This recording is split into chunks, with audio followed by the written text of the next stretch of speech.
Bora lá, galera, bora acompanhar tudo dos jogos que tivemos hoje da Copa do Mundo, segundo dia de Copa do Mundo, e vamos acompanhar aqui o debate falando sobre os jogos, né? Hoje tivemos Inglaterra, Estados Unidos, Holanda jogando e nós vamos acompanhar tudo aqui no nosso canal. Para isso, você não pode esquecer de deixar seu like, se inscrever no nosso canal e ativando o sininho das notificações, você não fica de fora de nenhuma novidade aqui do nosso canal, galera. Lembrando, o link vai estar na descrição. Crédito total ESPN do Grupo Disney. Lembrando, galera, o Brasil entra em campo na próxima quinta-feira, 4 horas da tarde. Nós vamos acompanhar tudo do jogo do Brasil aqui do nosso canal. Agora, eu espero que o Brasil vença o primeiro jogo para dar já o primeiro passo aí para a classificação para oitavas de finais da Copa do Mundo. O Brasil está rumo ao Hexa aí, né? Tão esperado. O último título do Brasil na Copa do Mundo foi em 2002 e esse ano a seleção vem muito forte aí tentando buscar mais um título de Copa do Mundo. E bora acompanhar aqui, galera, as informações dos jogos da Copa do Mundo que tivemos hoje.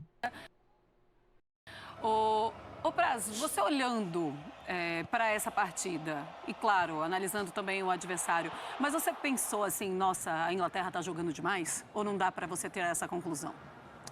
É assim, não dá para tirar os méritos da Inglaterra, porque ela fez prevalecer a superioridade dela. Às vezes a gente já viu algumas seleções jogar com seleções mais fracas e não terem a competência para fazer essa superioridade ser transformada em gols. Mas a gente tem que levar muito em consideração o adversário, que é um adversário muito limitado, né? Então, André, o que chama a atenção é que o Irã na última Copa, embora a gente saiba que num papel, em qualquer casa de aposta, a Inglaterra será vista como favorita, o Irã era aquele time chato de se ganhar. Se ganhar 1-0 ali no bico do corvo, um 6-2, e pelo que a Inglaterra vinha fazendo ali no pré-mundial, te surpreendeu, não só pelo placar, mas pela performance? Sim, surpreendeu por tudo. Surpreendeu pelo placar tão dilatado, pela quantidade de gols que a Inglaterra fez e pela maneira como esses gols aconteceram. Eu acho que no âmago, como diria o outro, da torcida inglesa, que é tão propensa a um pessimismo, uma coisa até natural, né? Ah, vai dar tudo errado sempre e tal. Um jogo como esse é visto como uma coisa do outro mundo, sabe? Porque, individualmente falando, a seleção inglesa tem jogadores de altíssimo nível. Não precisamos nem falar os nomes deles aqui.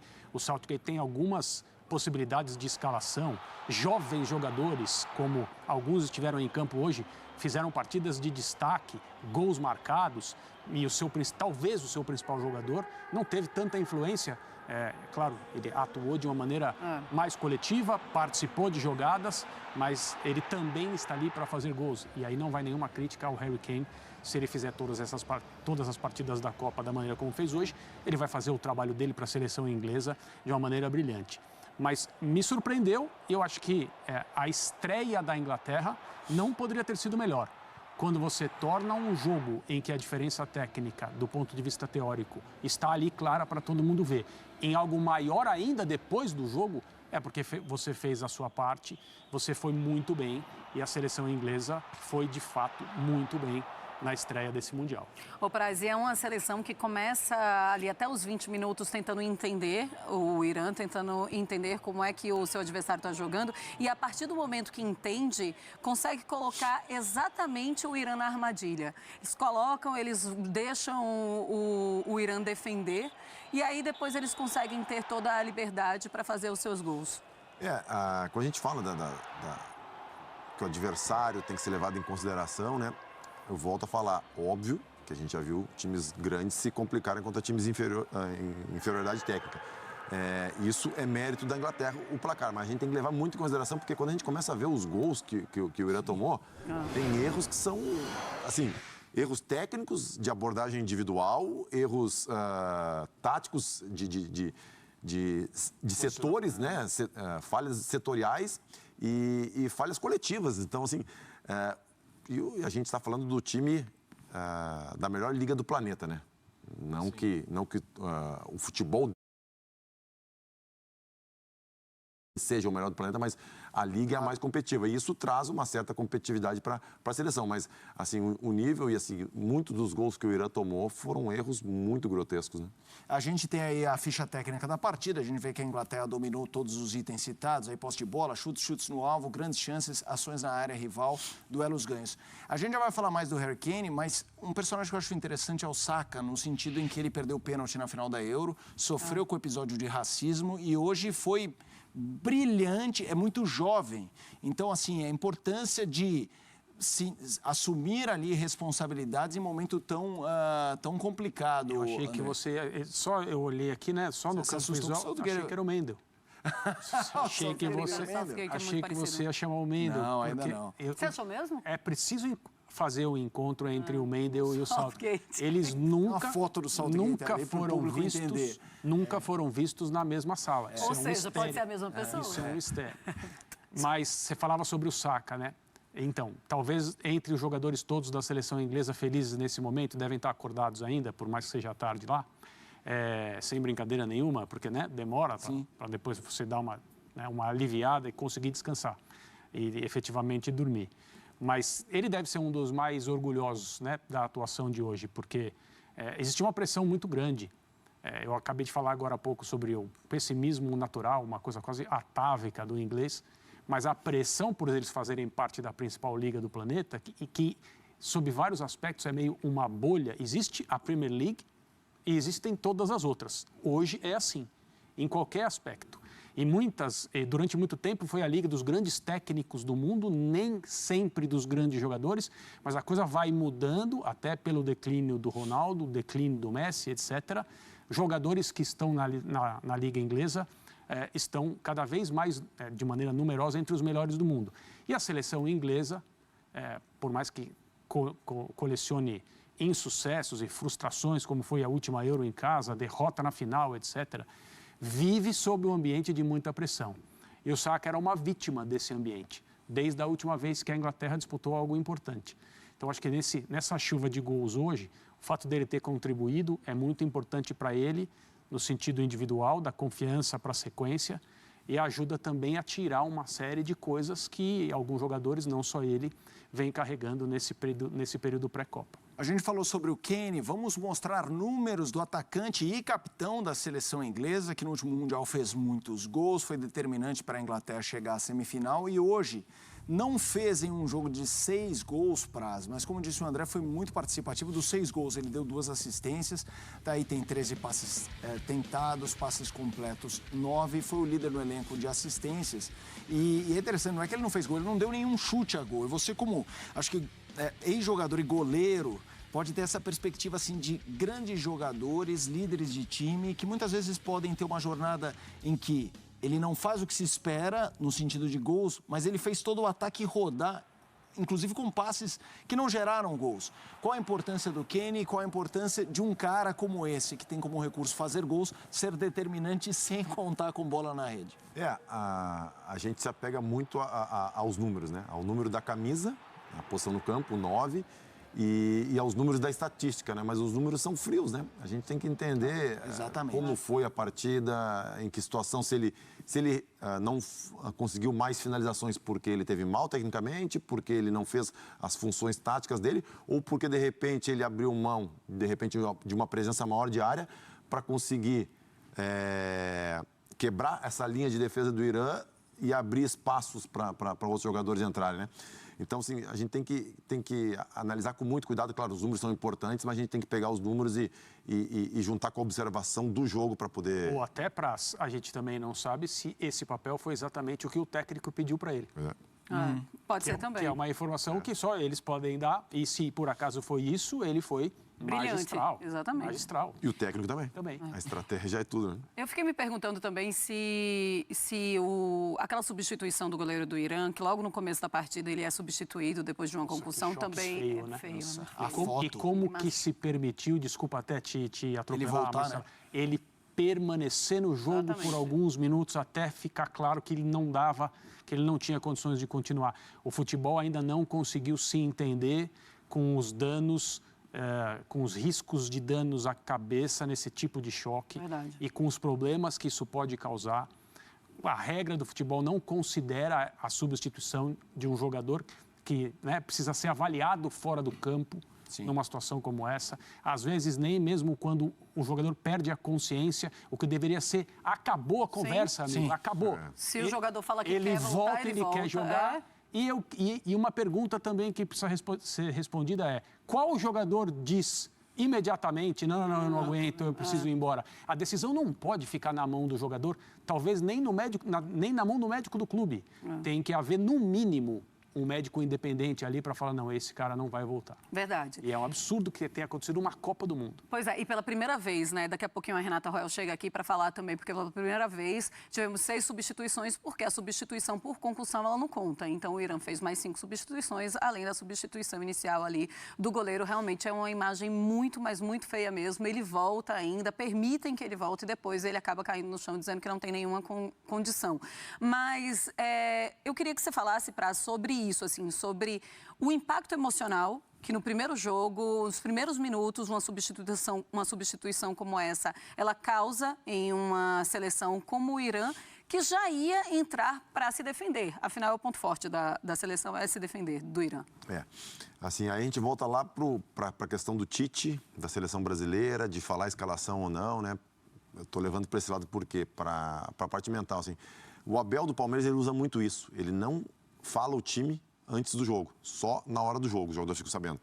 Com exceção de finais, que é um jogo decisivo. Isso. Então ele leva a competitividade, porque imagina, 38 rodadas, saber sempre o time que vai jogar, querendo ou não por maldade, não por falta de profissionalismo, mas o subconsciente, às vezes tu fala, hoje eu tô com uma dorzinha, eu vou dar uma segurada. Claro. Só que assim, essa estratégia em Copa do Mundo, claro, o Tite mais do que a gente, porque não tem receita de bolo. Se o Abel faz isso no Palmeiras, não quer dizer que o cara tem que fazer no Grêmio, no Inter, porque cada grupo é formado por 30 e poucas pessoas de regiões diferentes, de culturas diferentes, de idades diferentes, de visões padrões psicológicos diferentes. Então, o treinador, o líder, ele consegue detectar isso.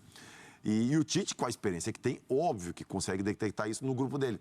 Eu, como treinador, se eu fosse treinador e como jogador, numa Copa do Mundo, eu não levaria a dúvida para os meus jogadores até o final, porque é diferente. É diferente, uma Copa do Mundo é mais do que uma final, é um ambiente muito diferente, né? O Richarlison mesmo falou, entrou no quarto e se emocionou com a foto dele de criança que ele já tinha visto há milhões de vezes. Então, quer dizer, traz uma carga emocional muito grande, ainda mais para o brasileiro, que o brasileiro é um povo emotivo, tá 20 e poucos anos, 20 anos sem ganhar. E é a única seleção que ou ganha ou perde a Copa. Todos jogam. A seleção brasileira ou ganha ou perde. Então, assim, essa questão do goleiro do Irã e dessa coisa toda, óbvio, imagina, o goleiro reserva estava no banco, tu te prepara para jogar, óbvio. Sim, claro. Eu já fiquei reserva, mas, pô, tu não tá ali. Vai ser agora. Daqui a pouco, vamos. Contra a Inglaterra, do Harry Kane. E o goleiro não aquece, ele no máximo pega a bola, passa a luva na bola para ver se tá com a gripe boa e a maior fria que existe, né? Enquanto estavam atendendo o goleiro titular, ele estava ali tentando se aquecer. Levanta! Eu queria ver até ele tentando botar a luva e prendendo aqui. Não é fácil. Não é fácil, não. É o mundo olhando, é isso acontecendo e o mundo olhando. Daqui a pouco ele bota aqui, quando ele olha pro telão, a câmera tá nele. O estádio todo olhando ele. Nem todo mundo é Cristiano Ronaldo que se sente à vontade com a câmera nele, né? Olha, vamos falar do Bellingham também, que brilhou hoje na partida. E eu queria a tua opinião para... A gente coloca os números, mas eu quero a tua opinião, André, se você acha que ele vai ser o grande, o jovem dessa Copa do Mundo, ou pelo menos um dos. Não vou colocar o grande, porque tem o Rodrigo aí, eu tô esperando por ele. São alguns candidatos. Olha, ele teve um gol, né? 92 passes certos. A gente coloca o ranking pra gente ver como ele foi importante. Ações com bola, 113, foi o quarto. Ações progressivas, 22. Segundo, duelos vencidos, 7. O segundo também. É o segundo mais novo a marcar. Mas ele abriu esse caminho com tão pouca idade. Ele é um dos jogadores cotados pelo potencial que se conhece que ele tem, pelo perfil dele, a compostura dele, né, na sua curta carreira até agora, cotado para, eventualmente, ser o melhor jovem dessa Copa, que não é pouca coisa. Tem muitos jovens muito bons nas seleções grandes espalhadas por essa Copa do Mundo e o Bellingham é um deles. A estreia dele foi maravilhosa. Pensa, com a idade que ele tem, tendo feito um gol, ganhado por 6-2. Assim, só para começar, não poderia ser melhor. Vamos seguir com outros destaques desta, como disse o André, é segunda, né? Mas Copa do Mundo, tudo é quarta, né? Não sabe, mas essa vai, vamos lá, segunda-feira. Jogo talvez com mais apelo no sentido de times competitivos, fortes. O Senegal, obviamente, desfalcada do Mané. Contra a Holanda, o jogo foi 2-0, a gente vai ver os melhores momentos, mas é importante para você que trabalhou o dia inteiro e só acompanhou assim resultado em redes sociais, até os 84 de jogo, aos 39 do segundo tempo, estava 0-0, num jogo em que o Senegal teve oportunidades, aí o Gakpo, gigantão holandês, fez um gol de cabeça e o Klaassen nos acréscimos fechou o placar. O que você achou desse jogo, Praz? Eu gostei da postura do Senegal. Achei que o Senegal fez um bom jogo, dificultou para a Holanda muito. E aí tu vê como são as coisas no futebol, né? Acho que o Mendy foi o melhor goleiro do mundo no ano passado, né? E ele acaba sendo decisivo no jogo. Claro que não foi só erro dele, a gente acostuma a olhar a fase final do gol só, e aí no primeiro gol ele é antecipado pelo jogador da Holanda, mas tem um erro de marcação grave. O defesa pela esquerda está com 2 jogadores, um deles faz a diagonal nas costas do defensor e ele não avisa, e aí o Mendy sai já meio vendido, então demoraram para encaixar na marcação, faltou comunicação. Acho que tem uma câmera que mostra o Mendy também, acho que ele fala e pede para deixar a bola para ele sair de soco, mas esse jogador que entra em velocidade fazendo aquele que a gente fala o facão, ele sai de uma superioridade de 2 contra 1 pelo lado esquerdo da defesa do Senegal. E tem uma desatenção muito grande na marcação. E no segundo gol ele dá um rebote para o goleiro do nível dele, pro gramado do nível que está.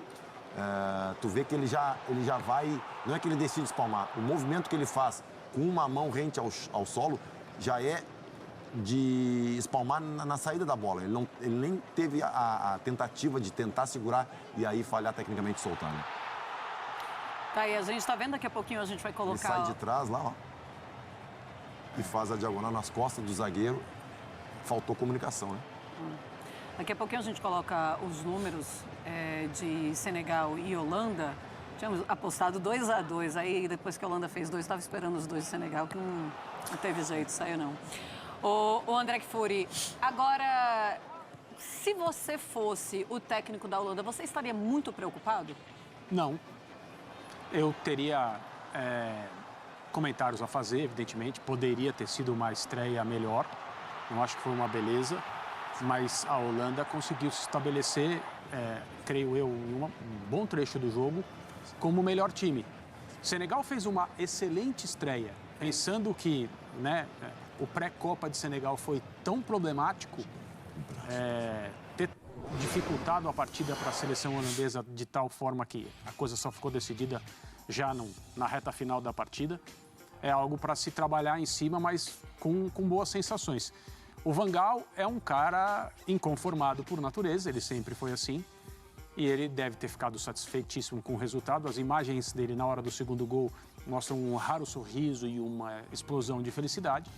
Mas ele deve ter anotado na caderneta dele uma série de apontamentos para melhorar a seleção holandesa na próxima rodada. O que me chamou a atenção foi a compostura do Frenkie de Jong, que também é um jogador jovem, embora não seja um cara em início de carreira, mas Copa do Mundo é uma outra conversa. E ficou muito claro que o time gira em torno dele, da capacidade de leitura, da quantidade de campo na qual ele consegue ser influente. Ele é um jogador de muito destaque e hoje foi o principal holandês em campo. Olha aí a frieza dos números, Praz, que você estava falando. Senegal com 15 chutes contra 10, 4 no alvo contra 3, grandes chances, 2 contra 1, desarmes 14, duelos vencidos 53 a 43. Holanda só ficou com mais posse de bola, 53,7 a 46,3, que também não é grandes diferenças, né? E o resultado? 2-0 para a Holanda. E no fim, quem decidiu o jogador. Esses dias o treinador, eu não sei quem falou, o jogo é do jogador. Realmente, o esquema tático é importantíssimo, o treinamento é importantíssimo, as funções táticas são importantíssimas. Mas tem 22 correndo, né? Isso, e que erram, que acertam, que desequilibram, né? Tu tem um sistema tático perfeito, marcações encaixadas, coberturas. Aí num lance o cara dá uma chapada no ângulo, um drible, um improviso de uma movimentação que surpreende o adversário, que não estava esperando, que nem aquela superioridade no lado do campo 2 contra 1. Ele faz o facão entre os 2 zagueiros, nas costas do zagueiro de Senegal é importantíssimo, mas ainda no futebol o que decide é o jogador. Ô André, olhando para Senegal, porque quando o Mané se machuca, fica aquela coisa, pô, é simplesmente o número 2, né, no Bola de Ouro, ficou em segundo. Óbvio que isso tem um peso, teria em qualquer seleção, até numa com mais talento do que a de Senegal. Mas Senegal jogou, e não ficou só na retranca, não, jogou. Exigiu do goleiro holandês. Foi uma estreia no sentido, pensando ali no duelo com o Equador e tal, auspiciosa, de pensar em se classificar e de sim acreditar no mata-mata, independentemente da presença do Mané? Não acho que dá para descartar o Senegal nesse grupo. Eu acho que a decisão é ali, entre Equador e Senegal. Acredito que tem uma boa possibilidade de ter uma questão relativa a saldo de gols ali, né? Com os enfrentamentos com o Catar. E hoje teve um momento no segundo tempo em que estava muito claro que Senegal era o melhor time em campo, naquele trecho. E durante toda a partida, praticamente, a gente teve a impressão de estar vendo o primeiro jogo equilibrado da Copa. Então isso não diz pouca coisa a respeito do que Senegal pode fazer. E a decisão para essa equipe, que perdeu seu principal jogador há poucos dias da Copa do Mundo, é contra o Equador. Vamos para Estados Unidos e País de Gales, empate em 1-1, e a gente já mostra para vocês também os melhores momentos. Os Estados Unidos consegue abrir o placar com o E, e depois o País de Gales empata com um pênalti. O Gareth Bale vai lá e deixa tudo igual. Vamos mostrar então como é que foi essa partida 1-1. Alguma dessas seleções te impressionou positivamente, Praz? Ou você achou que foi algo bem do que você estava esperando dos Estados Unidos e do País de Gales? Assim, não me impressionar, é que a gente fala de uma seleção de um país onde o futebol acho que não é nem o terceiro ou quarto esporte, né? A gente tem o basquete, a gente tem o futebol americano, a gente tem o beisebol, todos os esportes praticados com a mão, né? E aí, os Estados Unidos, é difícil tu ver um time, uma seleção, eu não me recordo, estava conversando com um amigo meu até há pouco, de um país em que o futebol não seja o primeiro ou segundo esporte e ele seja protagonista mundialmente, né? Mas, assim, os americanos, eles são muito bons no que eles se propõem a fazer. Estive conversando com um amigo meu, é a seleção mais jovem, se não me engano, da Copa, né? Em termos de média de idade. E assim, eles estão preparando essa seleção para a Copa, para a próxima Copa. Eles têm muita expectativa em cima dessa seleção para a próxima Copa. O goleiro deles é o goleiro do Arsenal. Sim. O reserva do Ramsdale no Arsenal. O meio-campo, o Pulisic, todo mundo conhece, né? É a estrela deles, mas eles apostam muito no McKennie e no Reina, que são dois, um acho que joga no Borussia Dortmund e outro na Juventus. Isso. Então, é uma seleção que está sendo preparada para o próximo Mundial. E nada melhor do que tu poder fazer essa preparação com um ciclo inteiro, inclusive com uma Copa do Mundo antes, né? E estarão em casa, né? Pelo menos uma parte, né? É uma seleção que eu tenho curiosidade para ver, até pela história do desenvolvimento do futebol no país, nos Estados Unidos, né? A gente está vendo os melhores momentos. É impressionante como foi uma dinâmica diferente primeiro e segundo tempo, né? Os Estados Unidos dominaram de forma ampla no primeiro tempo, e no segundo só deu Gales. Isso. Eu gostei do time americano, com os dois triângulos pelos lados do campo bem claros. O Dest muito ativo pelo lado direito. O Pulisic com a influência que ele tem, por ser um jogador experiente, um jogador, né, de time grande europeu, e fez uma jogada, pelo menos fez uma assistência inteligente para o EA fazer o gol. Muito boa, né? E na melhora de Gales no segundo tempo, eu não acho que dá para a gente falar que esse jogador aí, que está vibrando de maneira compreensível e correta, evidente, depois do seu gol de pênalti, tenha tido qualquer coisa a ver com essa melhora, né? Porque até o pênalti fazia uma partida lamentável, quase que imperceptível. Aí ele sofre o pênalti, bate o pênalti, sai na foto, vai comemorar com a torcida e reforça ainda mais a sua condição de ídolo de um país, cara. Os números dele que ele é. Muito perspicaz no pênalti, né? Bateu. Porque ele se oferece. Ele se oferece para sofrer a falta. O zagueiro, ele deve estar no ponto cego do zagueiro.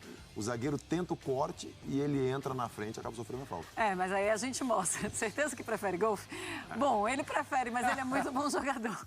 Finalizações. Ele teve uma finalização certa. As chances criadas. Uma ficou ali em segundo e duelos vencidos 7, o que mostra também que a seleção inteira de País de Gales não foi bem, né? E ele pega a bola, tem toda uma liderança em relação aos seus companheiros. É outra e coisa. chuta com sua personalidade. E 1-1 e deu um empate. Esse jogador é assim, na hora que a câmera foi para a parte atrás do gol onde ele bateu o pênalti, entre a marcação do pênalti e a batida, você via ali a conexão dos galeses com o cara que eles sabiam que ia bater o pênalti.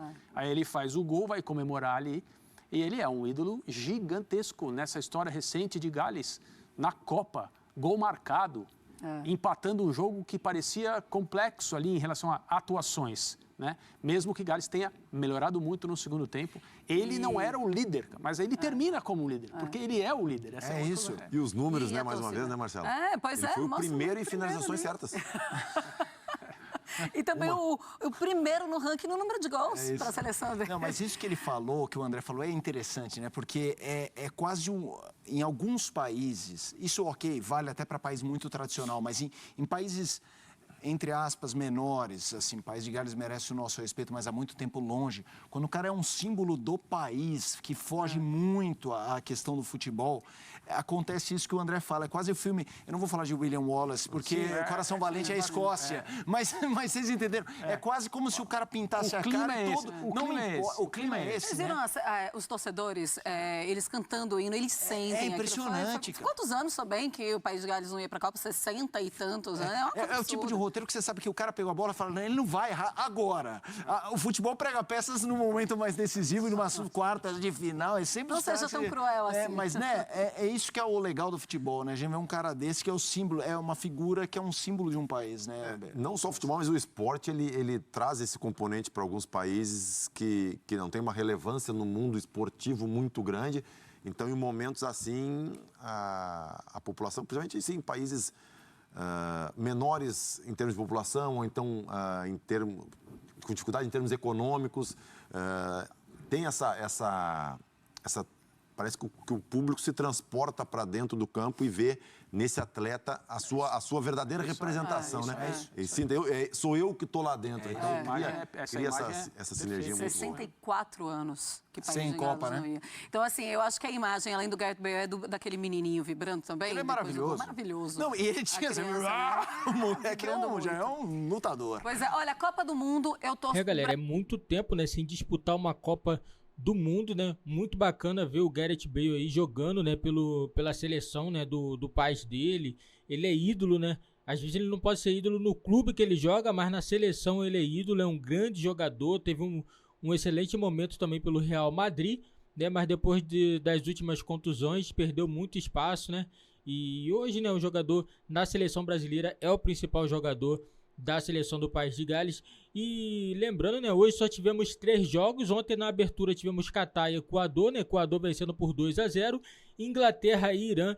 Inglaterra avassaladora, venceu o Irã por 6-2, um jogo aí de 8 gols, né, jogo muito interessante. Tem que ficar de olho na Inglaterra, a seleção veio bem, todo mundo sabe a seleção do Irã, mas a seleção do Irã é uma seleção que é forte defensivamente, mas mesmo assim levou 6 gols da Inglaterra. Então tem que ficar de olho, porque a Inglaterra vai crescer nessa Copa do Mundo e vem forte aí também para buscar o título. Senegal e Holanda, a Holanda vencendo por 2-0, nenhuma novidade nesse confronto, né? Já que a Holanda para mim era a favorita mesmo nesse confronto. Estados Unidos e País de Gales, né, ficaram empatados aí 1-1, Estados Unidos melhor no primeiro tempo, segundo tempo o Gales conseguiu buscar o empate aí 1-1, né? E é isso aí. E amanhã teremos mais jogos, já começando às 7 horas da manhã, temos Argentina e Arábia Saudita, 10 da manhã, Dinamarca e Tunísia, México e Polônia, 1 hora da tarde. Também temos também a França e a Austrália jogando também às 4 horas da tarde, um confronto bem interessante para a gente acompanhar a seleção da França. É uma seleção muito forte, seleção do Mbappé, né? O Benzema ficou de fora, né, da Copa, e mesmo assim, para mim, a seleção da França continua muito forte, mesmo sem o Benzema. Para mim, a equipe tem jogador à altura que pode sim substituir o Benzema. Todo mundo sabe da qualidade dele, mas para mim a França está ainda entre uma das favoritas a levar a Copa do Mundo. Lembrando que a Copa da Rússia quem venceu foi a França, e a França vem forte novamente para buscar mais um título de Copa do Mundo, né? Tentando igualar o número de Copas aí da seleção brasileira, né? A seleção da França também é seleção muito forte também, nos últimos anos também junto com o Brasil, é uma das seleções aí que ganhou mais Copas do Mundo. E é isso aí, galera, esse foi o vídeo do nosso canal, o debate aí de todos os jogos que tivemos hoje da Copa do Mundo. Amanhã teremos mais 4 jogos e traremos aqui mais vídeos para vocês da Copa do Mundo, mas para isso você não pode esquecer de deixar seu like, se inscrever se você não é inscrito e ativando o sininho das notificações. Você não vai perder nenhum vídeo aqui do nosso canal.